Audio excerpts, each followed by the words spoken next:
না, অবভিয়াসলি দেখেন আমার কাছে মনে হয় মুস্তাফিজ বিশ্বমানের বলার, সেটাও অনেক দিন ধরে প্রুভ করে আসতেছে এবং ওই ফেটটা সবার আছে ওর উপরে। আর অবভিয়াসলি আমার কাছে মনে হয় যে ওরে নিয়ে বলার কিছু নাই, ও সবসময় impressive.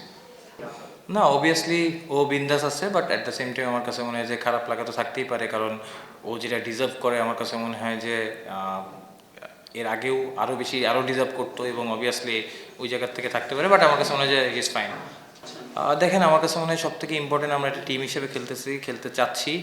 Through out the tournament আমরা একটা টুর্নামেন্টের মাঝখানে আছি। আমার কাছে মনে হয় যে প্রতিদিন সবাই পারফর্ম করবে না, সো যার যেদিন দরকার, যার যেদিন দিয়ে আসবে টিমের জন্য উইনিং কন্ট্রিবিউট করার জন্য আমার কাছে মনে হয় সবাই ওই ক্যাপাবিলিটি এবং অ্যাবিলিটি আছে। সো আমার কাছে মনে হয় যে যার যেদিন এরকম সুযোগ আসবে সে টিমের উইনিং কন্ট্রিবিউশন করার জন্য অবশ্যই তার সেরাটা দিবে।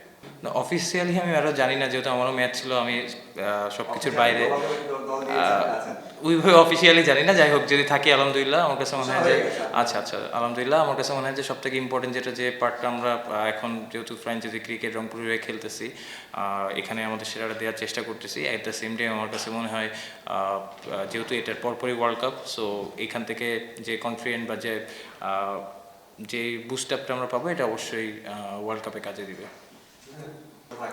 অবভিয়াসলি আমার কাছে মনে হয় যে শেষ পর্যন্ত বিশ্বাস ছিল এবং মুস্তাফিজ আছে, আকিব জাভেদও ভালো করছে। অবশ্যই মুস্তাফিজ বিশ্বমানের বলার, সো লাস্ট ওভারে একটু লাস্ট বলে বাউন্ডারিতে হওয়াতে মুস্তাফিজের উপর একটু প্রেশারটা বেশি এসেছে, বাট আমার কাছে মনে হয় যে ক্রুশিয়াল টাইমে ওর বেস্টটা আরও ভালো দিতে পারে। ভাইয়া, আমি সত্যি কথা বলতে সোশ্যাল মিডিয়া বা এগুলো খুব একটা ফলো করি না, তো বাইরে কী হচ্ছে আমি খুব একটা বেশি জানি না। বাট হ্যাঁ, টিমের ভিতরে আমরা কথা হচ্ছিল, বাট যেটা বললাম যে মুস্তাফিজ অবভিয়াসলি খারাপ লাগা থাকতে পারে, সে ডিজার্ভ করতে পারে, বাট আমার কাছে মনে হয় যে ও সবসময় স্বপ্ন দেখে বাংলাদেশের হয়ে সেরাটা দেওয়ার, এবং আমার কাছে মনে হয় বিন্দাস আছে। না, আমার মনে হয় ইনশাল্লাহ হয়তো রান করে নেয়, বাট খুব শীঘ্রই ভালো রানে আসবে এবং আমার কাছে মনে হয় যে ও ভালো প্লেয়ার এবং ওর ওটা প্রুভ করেছে। সো আমার কাছে মনে হয় যে খুব শীঘ্রই ইনশাল্লাহ বড় রান করবে।